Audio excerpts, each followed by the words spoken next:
Welcome to the ROI Blueprint Mexico edition, brought to you by Kodak Capital. In this series, we explore the boldest minds, most disruptive ideas, and innovative strategies shaping the future of business and lifestyle here in Mexico. Today's guest is Marco Escalera, a real estate advisor and entrepreneur with a sharp focus on development, investment strategy, and market execution across Mexico since 2017. Marco has led and advised more than 180 real estate transactions.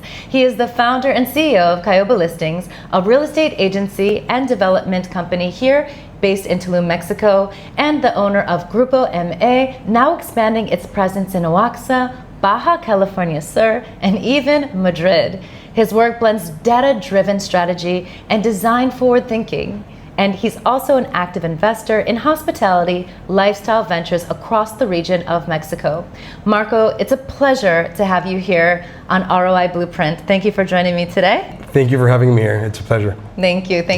Now, before we kick off, I really want to just get to know a little bit more about your background and why you decided to invest so heavily in the Mexico area, and what really kind of drove you to see the potential and a lot of the opportunities you've worked on. All right, so number one, I am Mexican, so I love to support my country. I love to support my people, but I also know which potential that our country has.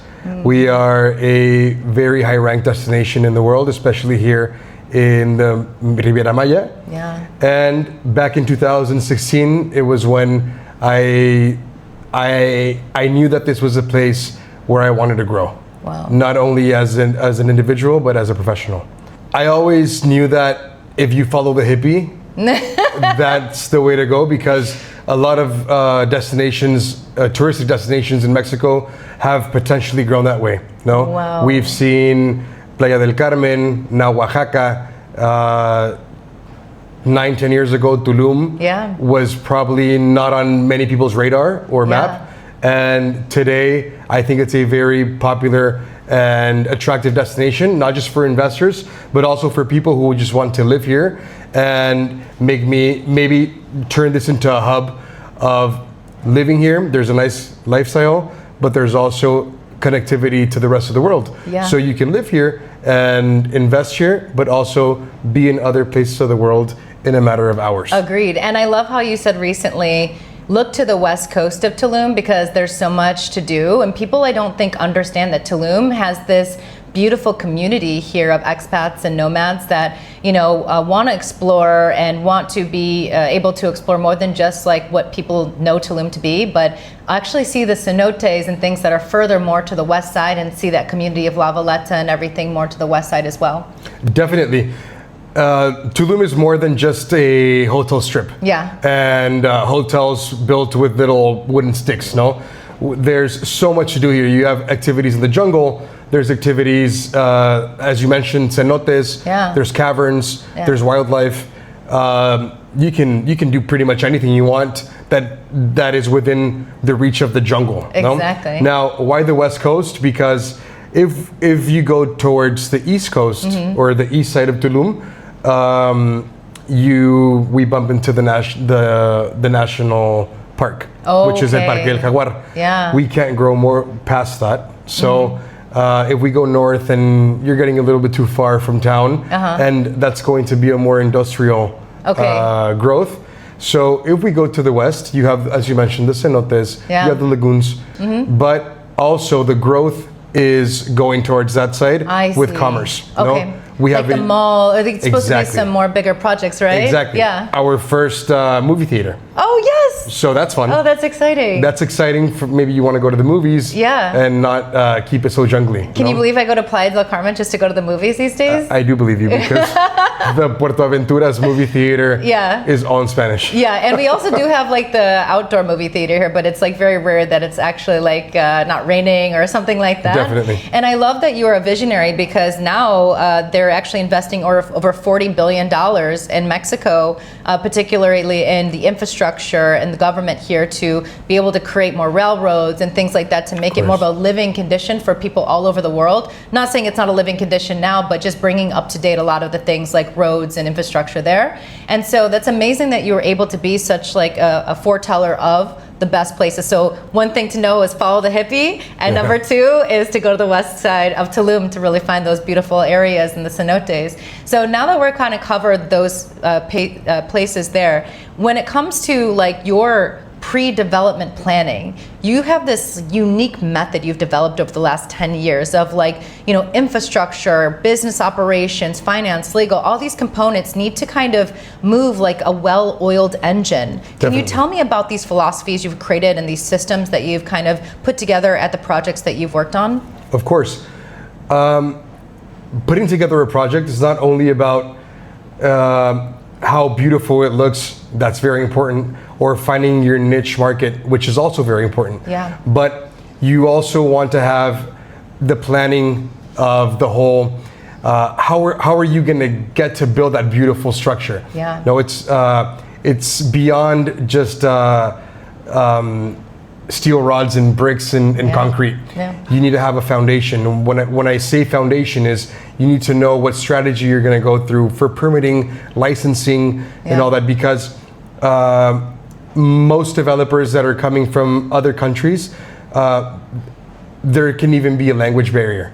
So you always need to know, number one, what are the regulations? Yeah. Number two, are there any cultural limitations as well, no? Yeah. Like here, it's very important to understand the Mayan culture and understand that the Mayan workers, they believe in asking for permission to the land and blessing the land. Blessing the land, and also having like an alush home, which is like a little pyramid. Yeah, I just went to the restaurant Alushas the other day, and I gave money to the Alushas. Don't forgive me, Alushas. We gotta give back. Yeah, and you're right. There's a lot of cultural things that they need to understand, even just the way that people work here. Definitely. I cannot believe how hard I see workers working in like the heat, and even in like America, it would never be where like workers would be willing to work in like the heat and being dehydrated all day. They would give up, honestly. I mean, I cannot believe how strong they are here, but that doesn't mean it doesn't have other kind of consequences of working in Mexico, like, you know, things that you can't plan for. Definitely, and we are working with an ancient Mayan civilization, which they have been, this has been their homeland for the past, I don't know how many centuries. Yeah. But I know of a lot of developers from Mexico City or from Monterrey who say, yeah, my workers they work faster, or they, you know what I mean? Yeah. And they bring them down here and they won't even get past the first 30 days. Right, exactly. You know, because the people from this land are accustomed to this weather, and it's harsh weather, no? Yeah.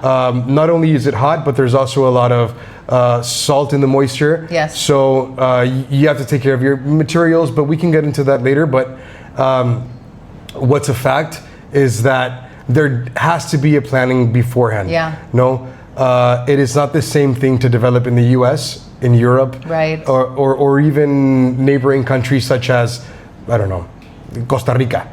No. Yeah. Mexico is very particular. Yeah. Mexico allows you to grow a lot because we are a country that allows for foreigners to come. We're very welcoming. Yeah. And we're tremendously welcoming. We're tremendously welcoming, and we're very warm, we're very welcoming, and we like to treat everybody as family. Yeah. No, you will bump into a Mexican neighbor and they will have you come over for, I don't know, for carne asada on a Friday or a Saturday, no? Yeah. So I think that is very important, but it's also very important to understand that even the laws here, they're very different from other countries, and we just have to be adaptive. Right. And developers, we have to understand that there is a process, but there's a lot of many surprises. Yeah, almost leaving room for that error, right? Like not thinking that it's going to work this way and having many different opportunities to pivot and to be adaptive in the strategy, right? Definitely, and I think it's part of the culture as well, that they'll leave these loopholes intentionally so they can maybe come and bug you afterwards. Yeah. And that is why it is always good to have somebody on your side who knows just the ways that you're supposed to do it. Right. So you anticipate, and when you anticipate, you save a lot of capital. Oh, that's worth its weight in gold. I hope this is like a strategy that you offer people, or you have like some kind of online course, because this is actually incredible. I can only imagine the millions of dollars you could probably save somebody in pitfalls, you know, and in technology, I do the same thing. I tell them the things that will cost you like thousands, if not, you know, millions potentially, because if you thought of it too late and you didn't build it in from the very beginning, and at that point it's too late, right? It's too late. And you talked about something very interesting. It was more like about the applicable like operations, like on site. And there was something very fascinating I found when I was actually looking at a lot of the sustainable materials that we use here. And that is that amazing material called chakum. And you talked about this in one of your videos, and I was like, I wonder, you know, why this is so beneficial. Like, why would it be awesome to have a house or business structure built in chakum?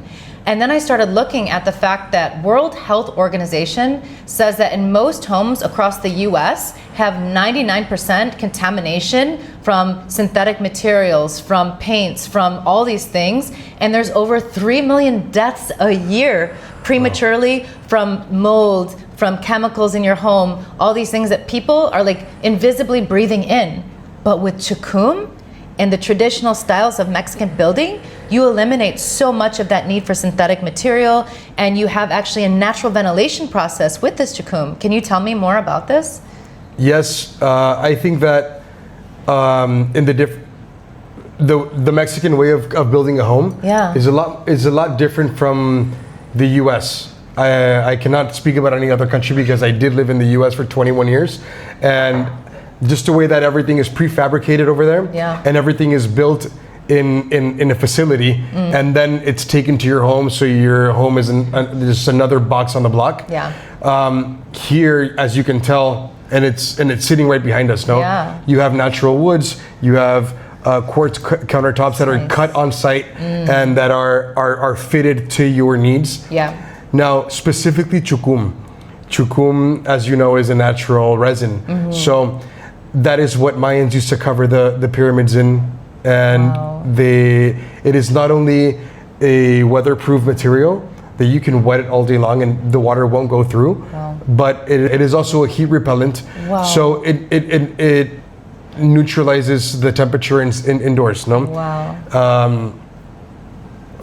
I think that chakum many times is like a fad right now, but really it's a solution.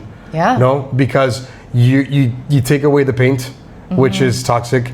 You take away all the insulation inside the walls, which is heavily toxic. For sure. And you also the moisture and mold that accumulates over years that you don't get as much with walls that are made of limestone and chakum. Definitely.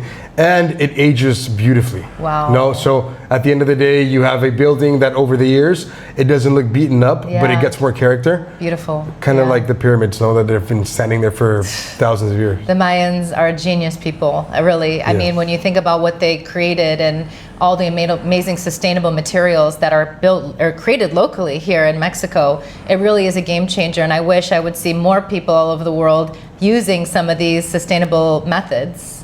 Definitely. Marco, I think a common pitfall for a lot of developers is to have an amazing project and then just think to hire a marketing agency or to run a bunch of ads is sufficient enough to just sell properties. What would you say to kind of that school of thought there? Been there, done that. I've been through many agencies, and I think that there's nothing like the power of AI. AI has completely revolutionized at least my business, and has skyrocketed sales, and not even just sales, but the lead generation.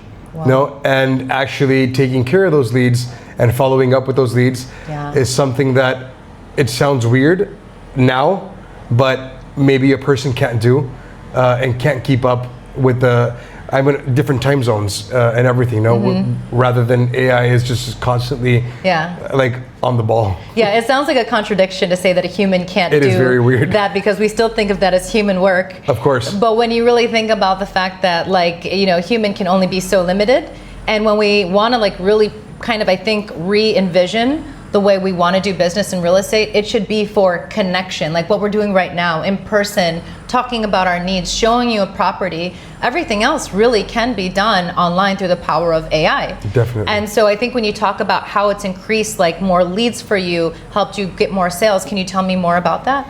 Yeah, definitely. So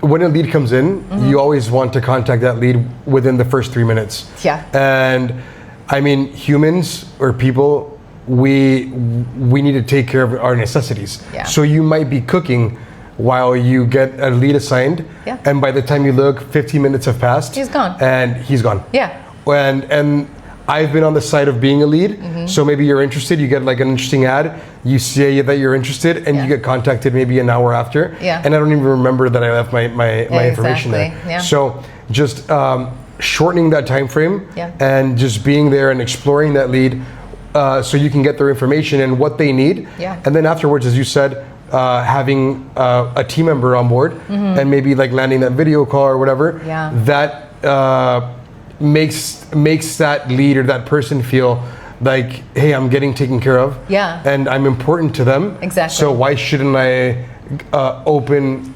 my book of necessities to this agency or to this developer or whatever? Right, and it goes back to the principle of people do business they know, like, and trust. Definitely. And I know you're even pretty selective in your method of even doing business with people. And so by being able to have the AI agent ask them questions and give that upfront value immediately, I think it's a game changer, because in the sense that when you first get a lead, I think they say within like the first hour, if you don't reach out to them and answer their questions, it's like a 90% fall off rate, you know, and they're going to ghost you, and it's going to take time to regain their trust also. So right now, how are you generating leads in a way that's, you know, revolutionizing and combining with AI?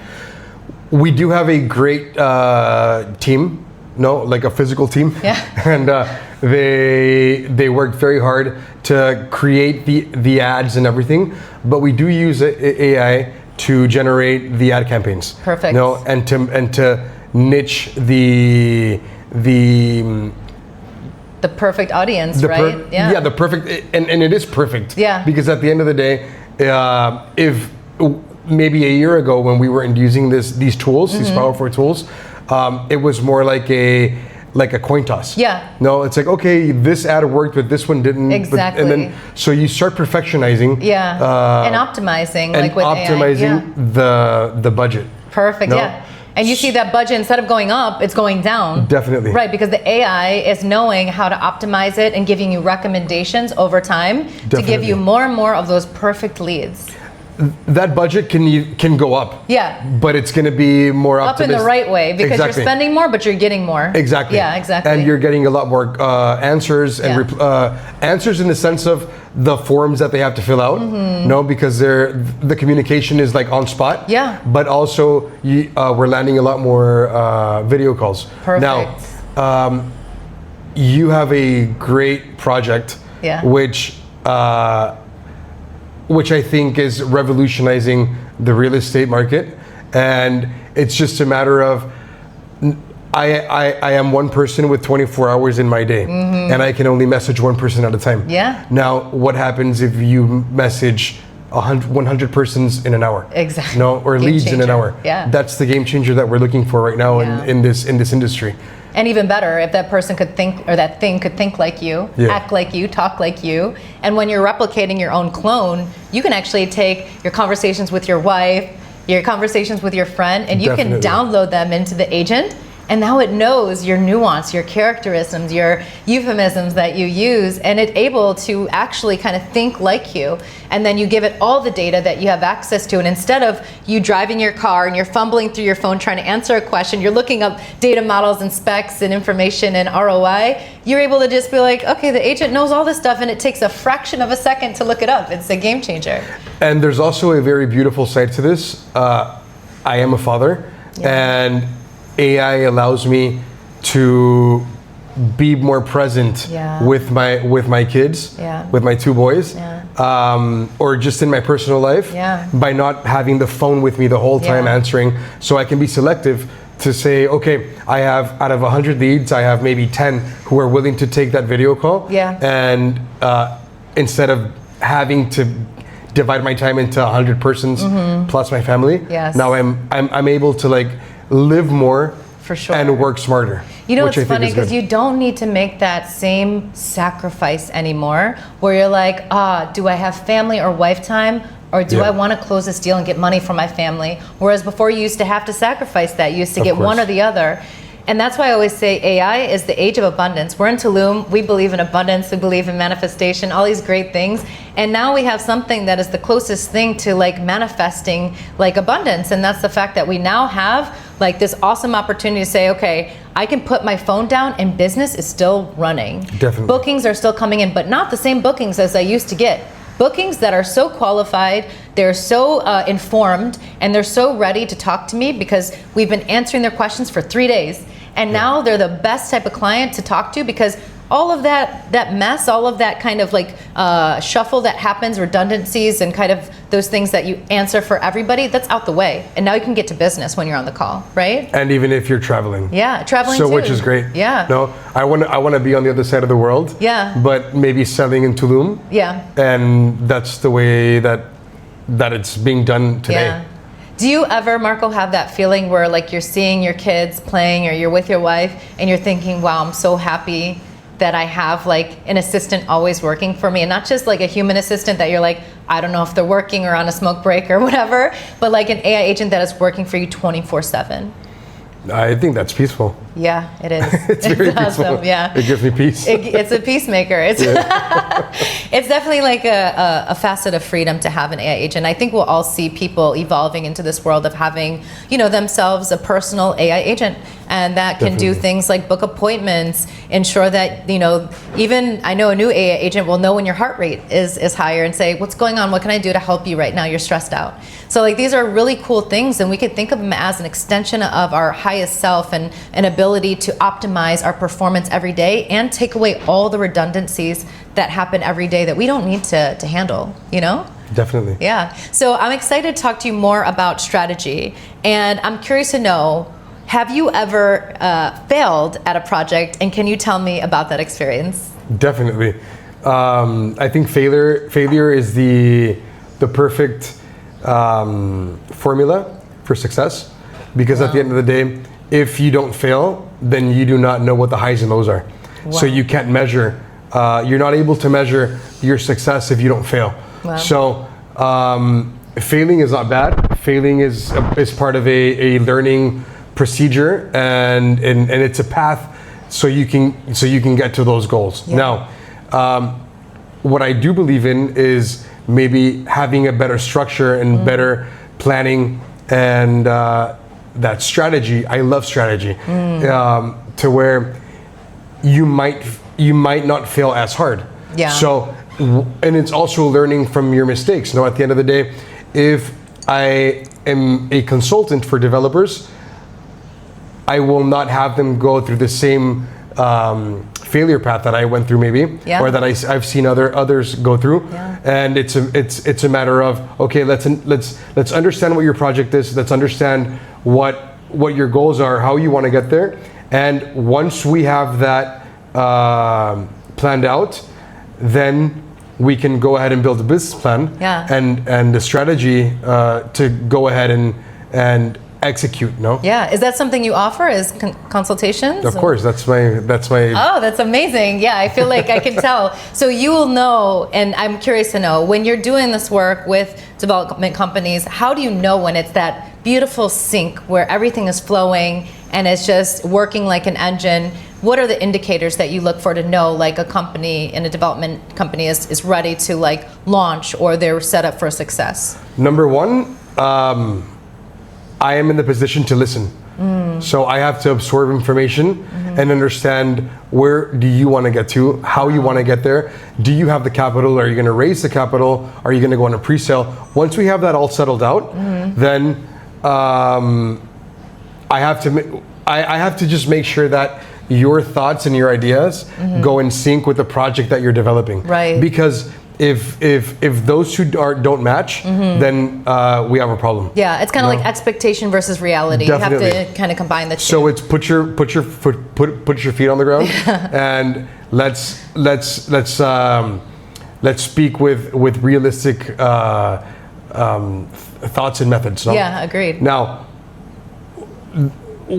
how do I know when everything is flush? Yeah. Okay, so this is harsh, but it's never going to be perfect.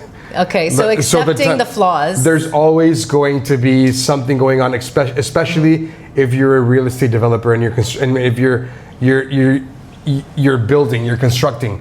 Why? Because there's always surprises. Yeah. Surprise! Exactly. Yeah. Okay, so maybe your construction is going on time and your calendar is like on point, but then you get a hurricane. Boom. Yep. Okay, so now you have to prepare the construction for the hurricane. You don't want your materials flying out everywhere and them being a projectile, no? Then you pass that hurricane, you come back, you're doing great, and surprise, you forgot to. We are right now in Tulum, so it's ecologically speaking, you can't do whatever you want. Yeah, you're not. The land is. You're not in a city. Where your land has been impacted already. Yep. So now you have to respect, and then maybe you have an ecological inspection by La Secretaría de Medio Ambiente, which now you forgot that you had to, I don't know, do an impact manifest study. Wow. So now you have to put the construction on pause. So what happens that when we understand that what kind of project you want to develop and how you want to execute it, then we sit down and we plan out the strategy, you know? I see. Do you want to do a subdivision? If you want to do a subdivision, then that means you're going to have to donate a certain percentage of the land to the government. Wow. Do you really want to donate land to the government? Right. I'm not saying it's bad because it works sometimes, right? Well, yeah. I mean, they can build a school, or they can maybe build a park, or they can do something with that. Yeah. But wouldn't it be better for you to be able to build that park? It's going to be sitting in the middle of your piece of land. Yeah. So why not have control? Right? Why not have control of that, of how it looks, how it works? Yeah. And even maintaining it, no? Yeah. You don't want to maintain a government piece of land that you don't know what they're going to do with that later on. Yeah. But maybe you can put out to the community, no, a jungle gym, something as easy, as fun as that. No, love that. So when you start planning out, is okay. Now you have a 20,000 square meter piece of land, so which are 2 hectares. You're not going to build the 2 hectares just like that. It takes time. Yeah. That's maybe a 4-year project. Maybe it's a rollout in multiple iterations of, stage 1 through 4 type of thing. So when you divide it into phases, then what do you have to do to divide it into phases? I see. No, you need a master plan. Wow. It's easy to say I want a master plan, but strategically speaking, in a sense of permits, licensing process, it's very complex. I can imagine. And that's where our expertise can help developers save millions of dollars, not pesos, dollars. Now, master plan sounds like something that takes like tons of data that is only procured from somebody who's been doing this for over a decade and has the experience. But now that we have tools like AI, I'm going to beat the AI drum here and ask you, do you envision your consultation process to dovetail AI into its methods and even use it to create predictive analysis and models to make it even more of a stronger strategy? I think that we can implement it. It is a learning process for the AI agent, because there are so many variables and there's so many ifs and ifs that at the end of the day, each project is very particular. Now, I think that AI can and will solutionate a lot of bumps on the road in a sense of planning and incorporating everything, all the information, to where you can put it into separate folders and you can shorten that time span because getting a construction license, it's not just give me the construction license, here you go, pay it off. No, you have to put all the floor plans together, and it has to be in a certain order to deliver to the government. So if I have an AI agent where I say, okay, here are the floor plans, here's this, here's that, and you put that together for me, and I can deliver that to whoever I have to deliver it to in a matter of 1 or 2 days, then right there, you as a developer, you are saving at least a month. Wow. So time is money. Yeah, for sure. Yeah, so, especially when it comes to starting development to like, you know, selling, it's like every day counts, right? And you have a timeline to deliver. Yeah, So I mean, if you shorten that time frame, then that means that you have a less margin of error for delivery. Yeah. No? And I think the cool thing you just mentioned is like the difference between using narrow AI and using like agentic framework is that you can have AI agents doing tasks for you. So say in the future, if you were to do something like this, you could even have AI agents go and reach out to these government bodies on WhatsApp or licensing departments and say, hey, I have this, tell me what I need. And while it's doing that, you're enjoying your family time. So it could literally be reaching out on your behalf. You give it a task and an AI agent knows I have one task to do and I will spend my entire scope of knowledge to deliver this outcome. And so you give like 100 different agents this task and now you have it working like little tentacles for you all over. Sure. And so imagine you said one agent could do one task for you and that could save you a month. Having like one agent doing like 20 of those tasks could save you even more. So I'd imagine we're going to see you incorporating more AI in the future, no? Definitely. Now, Marco, we see all these indicators of Tulum and Quintana Roo being this new hub of just a booming economy and awesome opportunity for investment, like 447% increase in population by 2050, import-export. We have Amazon kind of having some roots here in the local area and having a major distribution center, and just big brands that kind of recognize the potential here that are starting to move towards Tulum and surrounding areas. What would you say to, like, say for myself, if I wanted to invest in the local area, especially here in Tulum, what like 3 tips would you give me to know like how to invest and where to invest? Definitely land. Okay. Definitely commercial real estate. Okay. And it's a great time for liquid investors to maybe put their eye out for bundle deals for more than 1 units in a single community or in a single project. Wow. Incredible. So now's the time for pretty much any type of investor to capitalize on this little bit of like downtime that we have and kind of calm before the storm, before everything explodes here in Tulum, right? Definitely. It's like the classic buy low, sell high. Yeah, exactly. You want to buy low right now, maybe sit on it, not even for that long. It's sitting on it for like 2-3 years. Right. And then just putting it back out on the market and making that capital back with some high returns. Marco, thank you so much for being here today on ROI Blueprint. I think it's been tremendously helpful to help us get all your insider information and all of these tricks and experience and knowledge that you've been able to share with the audience. So where can people find you for more helpful information and being able to work with you? Yeah, definitely. Thank you for having me here. Yeah. And you can find me on Instagram as Your Mexican Guy and Caoba Listings. All right, perfect. Well, hopefully we all tune in and subscribe. Thank you so much for tuning into today's ROI Blueprint podcast, and we'll see you on the next ROI edition here in Mexico, brought to you by Coda Capital. Thank you for tuning in. Please like, comment, subscribe, and follow, and we'll see you on the next episode. Cheers, guys.